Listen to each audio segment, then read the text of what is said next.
ನಮಸ್ಕಾರ ಸ್ನೇಹಿತರೆ, ಶ್ರೀ ಕೃಷ್ಣ ಸಂದೇಶ ನಮ್ ರೀಲ್ಸ್ ಯೂಟ್ಯೂಬ್ ಚಾನಲ್ಗೆ ನಿಮಗೆಲ್ಲರಿಗೂ ಸ್ವಾಗತ. ಈ ಜೀವನ ಎನ್ನುವುದು ಪೈಪೋಟಿಯಲ್ಲ. ನಮ್ಮ ಬದುಕನ್ನು ನಾವೇ ಅನುಭವಿಸುತ್ತಾ ಖುಷಿ ಪಡಬೇಕೇ ವಿನಃ ಇನ್ನೊಬ್ಬರಿಗೆ ಹೋಲಿಕೆ ಮಾಡಿಕೊಂಡು ಇರುವ ಸುಖವನ್ನು ಕಳೆದುಕೊಳ್ಳಬಾರದು. ಜೀವನದಲ್ಲಿ ಆದಷ್ಟು ಸಂತೋಷವಾಗಿರುವುದಕ್ಕೆ ಪ್ರಯತ್ನಿಸಿ. ಇನ್ನು ಎಷ್ಟು ಸಮಯ ಉಳಿದಿದೆ ಎಂದು ಯಾರಿಗೂ ಗೊತ್ತಿಲ್ಲ. ಇಲ್ಲಿ ಎಲ್ಲರೂ ಕಾಲದ ಕೈಗೊಂಬೆಗಳು ಮಾತ್ರ. ಮಾನಸಿಕ ಬಲಹೀನ ಸೇಡನ್ನ ತೀರಿಸಿಕೊಳ್ಳುತ್ತಾನೆ, ಶಕ್ತಿಶಾಲಿ ಕ್ಷಮಿಸಿ ಬಿಡುತ್ತಾನೆ, ಬುದ್ಧಿವಂತ ಮರೆತೇ ಬಿಡುತ್ತಾನೆ. ನೀನು ಬುದ್ಧಿವಂತ ಮತ್ತು ಶಕ್ತಿಶಾಲಿಯಾಗು. ಎಲ್ಲರ ತಪ್ಪುಗಳನ್ನು ಕ್ಷಮಿಸಿಬಿಡು ಮತ್ತೆ ಮರೆತು ಬಿಡು. ನೀನು ಒಳ್ಳೆಯ ಮಾರ್ಗದಲ್ಲಿಯೇ ಸಾಗುತ್ತಿದ್ದೇನೆ ಎಂದು ಆತ್ಮಸಾಕ್ಷಿ ನಿನಗಿದ್ದರೆ ಬೇರೆ ಯಾರ ಮಾತಿಗೂ ತಲೆ ಕೆಡಿಸಿಕೊಳ್ಳಬೇಡ. ನಿನ್ನಷ್ಟಕ್ಕೆ ನೀನು ಮುನ್ನುಗ್ಗು. ನೀನು ಹೇಗಿದ್ದರೂ ಜನ ಆಡಿಕೊಳ್ಳುತ್ತಾರೆ. ಆ ಮಾತುಗಳನ್ನು ಲೆಕ್ಕಿಸದೆ ಮುಂದೆ ಮುಂದೆ ಸಾಗು. ಮುಂದೊಂದು ದಿನ ಆ ಜನರೇ ನಿನಗೆ ಶರಣಾಗತಿಯಾಗುತ್ತಾರೆ. ಪ್ರಾರ್ಥನೆಗಳು ಫಲಿಸುತ್ತದೆ ಎನ್ನುವುದು ಎಷ್ಟು ಸತ್ಯವೋ, ಶಾಪಗಳು ಫಲಿಸುತ್ತದೆ ಎನ್ನುವುದು ಅಷ್ಟೇ ಸತ್ಯ. ದಯವಿಟ್ಟು ಯಾರಿಗೂ ನೋವು ನೀಡುವ ಮುನ್ನ ಒಂದೇ ಒಂದು ಸಾರಿ ಆ ನೋವಿನ ಬಗ್ಗೆ ಯೋಚಿಸಿ. ಈ ಜೀವನದ ಬಗ್ಗೆ ತುಂಬ ಯೋಚಿಸಬೇಡಿ. ನಿಮ್ಮ ಈ ಜೀವನದ ಬಗ್ಗೆ ನಾನು ಏನಾದರೂ ಯೋಚನೆ ಮಾಡಿಯೇ ನೀಡಿರುವೆ ನಿಮಗೆ ಈ ಜನ್ಮವನ್ನು. ಈ ಭೂಮಿಯ ಋಣ ಮುಗಿದಿಲ್ಲ ಎಂದಾದರೆ ಎಂತಹ ರೋಗ ಬಂದರೂ ನಮಗೆ ಏನೂ ಆಗುವುದಿಲ್ಲ. ಋಣ ಮುಗಿಯಿತು ಅಂದರೆ ನಮ್ಮೆತ್ತರಕ್ಕೆ ಹಣ ರಾಶಿ ರಾಶಿ ದುಡಿದು ಸುರಿದರೂ ನಾವು ಉಳಿಯುವುದಿಲ್ಲ. ಧರ್ಮೋ ರಕ್ಷತಿ ರಕ್ಷಿತಃ.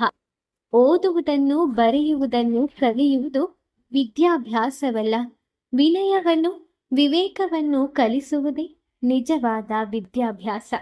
ಎದುರಾಳಿ ಎಷ್ಟೇ ಒಳ್ಳೆಯ ವ್ಯಕ್ತಿಯಾಗಿದ್ದರೂ ಅವನು ಧರ್ಮದ ಪಕ್ಷದಲ್ಲಿದ್ದರೆ ಆ ಧರ್ಮವೇ ಅವನನ್ನ ಕಾಪಾಡುತ್ತದೆ.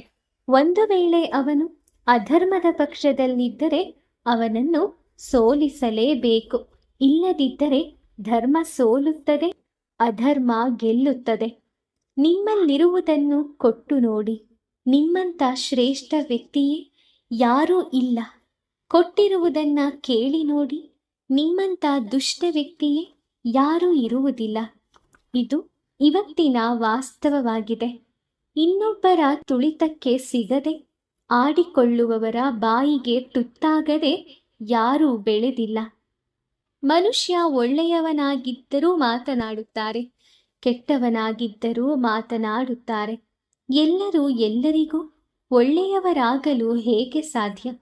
ಹಾಗೆಯೇ ಎಲ್ಲರೂ ಎಲ್ಲರಿಗೂ ಕೆಟ್ಟವರಾಗಿಯೂ ಇರುವುದಿಲ್ಲವಲ್ಲ. ಇರುವುದರಲ್ಲಿಯೇ ಖುಷಿಯನ್ನ ಹುಡುಕಬೇಕು. ಏಕೆಂದರೆ ಸಿಗದೇ ಇರುವುದರ ಹಿಂದೆ ಓಡುವುದರಿಂದ ನಿಮಗೆ ಹೆಚ್ಚು ನೋವೇ ಸಿಗುತ್ತದೆ. ಯಾವ ಕಾಲಕ್ಕೂ ಇನ್ನೊಬ್ಬರ ಮೇಲೆ ಕೋಪಿಸಿಕೊಳ್ಳದೆ ಇರುವುದು. ಅಪ್ರಿಯ ಘಟನೆ ನಡೆದಾಗ ಕೋಪ ಬರಬಹುದು, ಆದರೆ ನಿಮ್ಮನ್ನು ಕೋಪದ ಕೈಗೆ ಎಂದಿಗೂ ಕೊಡಬೇಡಿ. ಕೋಪ ಬಂದಾಗ ಕೋಪ ಇಳಿಯುವ ತನಕ ಮೌನ ವಹಿಸಿ. ಅದರಿಂದಾಗುವ ಅನಾಹುತಗಳು ತಪ್ಪುತ್ತದೆ. ಕಾಮ ಕ್ರೋಧದ ಬಗ್ಗೆ ಕೃಷ್ಣ ಭಗವದ್ಗೀತೆಯಲ್ಲಿ ಅನೇಕ ಬಾರಿ ನಿಮ್ಮನ್ನ ಎಚ್ಚರಿಸುತ್ತಾನೆ. ನೆಮ್ಮದಿಯ ಜೀವನಕ್ಕೆ ಕೋಪ ಮತ್ತು ಅಹಂಕಾರಗಳು ಮಾರಕ ಎಂದಿದ್ದಾನೆ. ಏನಾಗುತ್ತದೆಯೋ ಎಂದು ಯೋಚಿಸಬೇಡಿ, ಯೋಚಿಸುತ್ತಾ ನಿಲ್ಲಲೂ ಬೇಡಿ. ಏನಾದರೂ ಸಂಭವಿಸಿದರೂ ಅದು ನಮ್ಮ ಒಳಿತಿಗಾಗಿಯೇ. ಎಲ್ಲವೂ ದೇವರ ಇಚ್ಛೆ. ಜೀವನದಲ್ಲಿ ಏನು ಮಾಡಬೇಕೆಂಬುದನ್ನು ನಿಮಗೆ ರಾಮಾಯಣ ಹೇಳಿಕೊಡುತ್ತದೆ. ಜೀವನದಲ್ಲಿ ಏನನ್ನ ಮಾಡಬಾರದೆಂಬುದನ್ನು ಮಹಾಭಾರತ ಹೇಳಿಕೊಡುತ್ತದೆ. ಜೀವನದಲ್ಲಿ ಹೇಗೆ ಬದುಕಬೇಕೆಂಬುದನ್ನು ಭಗವದ್ಗೀತೆ ಹೇಳಿಕೊಡುತ್ತದೆ. ತಪ್ಪುಗಳು, ಸೋಲುಗಳು, ಅವಮಾನಗಳು, ನಿರಾಸೆಗಳು ಮತ್ತು ತಿರಸ್ಕಾರಗಳು ಇವುಗಳೆಲ್ಲ ಉನ್ನತಿ ಮತ್ತು ಬೆಳವಣಿಗೆಯ ಭಾಗಗಳು. ಯಾವ ವ್ಯಕ್ತಿಯು ಈ ಅನುಭವಗಳಿಂದ ಹಾದು ಹೋಗದೆ ಜೀವನದಲ್ಲಿ ಗೌರವದ ಸ್ಥಾನವನ್ನು ಪಡೆದುಕೊಳ್ಳಲು ಸಾಧ್ಯವೇ ಇಲ್ಲ. ಮಾನವನು ಜೀವನದ ಮೇಲೆ ಬರಲು ಯಾವ ಪದವಿ ಅವಶ್ಯಕತೆ ಇರುವುದಿಲ್ಲ. ಒಳ್ಳೆಯ ಮಾತು, ಒಳ್ಳೆಯ ವಿಚಾರ, ನಿರ್ಮಲವಾದ ಹೃದಯ ಮನುಷ್ಯನನ್ನು ಉನ್ನತವಾದ ಸ್ಥಾನಕ್ಕೆ ಏರಿಸುತ್ತದೆ. 1,00,000 ರೂಪಾಯಿಗೆ 1 ರೂಪಾಯಿ ಕಡಿಮೆ ಆದರೂ ಅದು ಲಕ್ಷ ಅನಿಸಿಕೊಳ್ಳುವುದಿಲ್ಲ. ಹಾಗೆಯೇ ನಾವು ಎಷ್ಟೇ ಸಂಪಾದಿಸಿದರೂ ಸಂಬಂಧದಲ್ಲಿ ಪ್ರೀತಿ, ದೇವರಲ್ಲಿ ಭಕ್ತಿ ಇಲ್ಲದೆ ಇದ್ದರೆ ಆ ಬದುಕು ಪೂರ್ಣ ಎನಿಸಿಕೊಳ್ಳುವುದಿಲ್ಲ. ನಿಮ್ಮ ಒಳ್ಳೆತನವನ್ನು ಸಾಬೀತುಪಡಿಸುವುದಕ್ಕೆ ಯಾವುದೇ ಪ್ರಯತ್ನ ಬೇಡ.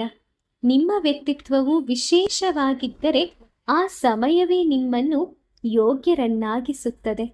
ಪರಮಾತ್ಮನು ಕೆಟ್ಟವರನ್ನು ಕೊಂದು ಈ ಭೂಮಿಯ ಮೇಲೆ ಧರ್ಮ ಸ್ಥಾಪನೆ ಮಾಡುವುದಿಲ್ಲ. ಬದಲಾಗಿ ಕೆಟ್ಟವರಿಗೆ ತನ್ನಲ್ಲಿರುವ ಜ್ಞಾನವನ್ನು ಕೊಟ್ಟು ಒಳ್ಳೆಯವರನ್ನಾಗಿ ಪರಿವರ್ತಿಸಿ ಈ ಭೂಮಿಯ ಮೇಲೆ ಧರ್ಮ ಸ್ಥಾಪನೆ ಮಾಡುತ್ತಾನೆ. ಹಿಂಡಿದ ಹಾಲು ಹೇಗೆ ತಕ್ಷಣವೇ ಮೊಸರಾಗುವುದಿಲ್ಲವೋ, ಇಂದು ಮಾಡಿದ ಪಾಪಕೃತ್ಯಗಳ ಫಲ ತಕ್ಷಣಕ್ಕೆ ಅನುಭವಕ್ಕೆ ಬರುವುದಿಲ್ಲ. ಅದು ಬೂದಿ ಮುಚ್ಚಿದ ಕೆಂಡದಂತೆ ಸರಿಯಾದ ಸಮಯವನ್ನು ನೋಡಿ ಸರಿಯಾಗಿ ಸುಡುತ್ತದೆ. ಶೂನ್ಯಕ್ಕೆ ಬೆಲೆ ಬರುವುದು ಅದರ ಹಿಂದಿರುವ ಅಂಕಿಯಿಂದ. ಮನುಷ್ಯನಿಗೆ ಬೆಲೆ ಬರುವುದು ಅವನ ಹಿಂದಿರುವ ಭಗವಂತನ ಸಹಯೋಗದಿಂದ. ಬೇಡವೆಂದವರಿಗೆ ಭಾರವಾಗುವ ಬದಲು ಬೇಕೆನ್ನುವವರಿಗೆ ಬೆಳಕಾಗಿ ಬದುಕುವುದು ಒಳ್ಳೆಯದು. ಹೊಡೆತಗಳ ನೋವನ್ನು ತಡೆದುಕೊಳ್ಳುವ ಶಕ್ತಿಯನ್ನು ನೀಡುವ ಭಗವಂತ ಸಮಯ ಬಂದಾಗ ತಿರುಗಿಸಿ ಹೊಡೆಯುವ ತಾಕತ್ತನ್ನು ಕೂಡ ನೀಡುತ್ತಾನೆ. ಯಾರ ಬಾಳು ಬಾಳಲಾರದಷ್ಟು ಕಷ್ಟವಲ್ಲ, ಹಾಗೆ ಕನಿಷ್ಠವೂ ಅಲ್ಲ. ಬಾಳಿನಿಂದ ಓಡಿ ಹೋಗಬೇಡಿ, ಅದನ್ನ ಎದುರಿಸಿ ಅದನ್ನೇ ಬಾಳಿ. ಆಗ ಕಷ್ಟಗಳು ತಾನಾಗೇ ಹೆದರಿ ಹಿಂದೆ ಸರಿಯುತ್ತವೆ. ಈ ಕೊಳಲನ್ನು ನೋಡಿ ಮನುಷ್ಯ ಕಲಿಯಬೇಕಾದ ಒಂದು ಅರ್ಥವಿದೆ. ಕೊಳಲಿನ ಅರ್ಧ ಭಾಗದಷ್ಟು ರಂಧ್ರಗಳೇ ಇದ್ದರೂ ಕೂಡ ಅದು ಮಧುರವಾದ ಸಂಗೀತವನ್ನು ನೀಡಬಲ್ಲದು. ಹಾಗೆಯೇ ಮನುಷ್ಯನು ತನಗೆ ಬರುವ ಕಷ್ಟಗಳನ್ನು ಎದುರಿಸಿ ನಗುನಗುತ್ತಾ ಬದುಕುವುದನ್ನ ಕಲಿಯಬೇಕು. ತೊಂದರೆಗಳಿಗೆ ಪ್ರಮುಖವಾಗಿ 2 ಕಾರಣಗಳು. ಒಂದು, ನಾವು ಕೆಟ್ಟವರ ಮೇಲೆ ನಂಬಿಕೆ ಇಡುವುದು. ಇನ್ನೊಂದು, ಒಳ್ಳೆಯವರ ಮೇಲೆ ಸಂಶಯ ಪಡುವುದು. ದೇವರು ತಡ ಮಾಡಿದರೂ ನ್ಯಾಯವನ್ನೇ ಮಾಡುತ್ತಾನೆ, ಅನ್ಯಾಯ ಮಾಡುವುದಿಲ್ಲ. ತಡವಾಗುವುದರ ಹಿಂದೆ ಅದ್ಭುತಗಳು ನಡೆಯುತ್ತವೆ. ಕಾದು ನೋಡಬೇಕಷ್ಟೆ. ಯಾವ ವ್ಯಕ್ತಿಯು ತನ್ನ ಜೀವನದುದ್ದಕ್ಕೂ ಕೆಟ್ಟ ದಿನಗಳನ್ನ ನೋಡಿರುತ್ತಾನೋ ಅವನು ಎಂದಿಗೂ ಬೇರೆಯವರಿಗೆ ಕೆಟ್ಟದ್ದನ್ನ ಬಯಸುವುದಿಲ್ಲ.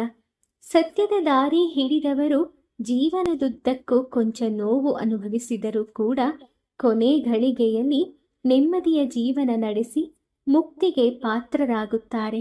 ಅಸತ್ಯದ ದಾರಿ ಹಿಡಿದವರು ಜೀವನದುದ್ದಕ್ಕೂ ನೆಮ್ಮದಿಯಿಂದ ಇರುವಂತೆ ಕಂಡರು ಕೊನೆ ಘಳಿಗೆಯಲ್ಲಿ ನರಕ ಯಾತನೆ ಅನುಭವಿಸಿ ಮುಕ್ತಿಯಿಂದ ಶಾಶ್ವತವಾಗಿ ವಂಚಿತರಾಗುತ್ತಾರೆ.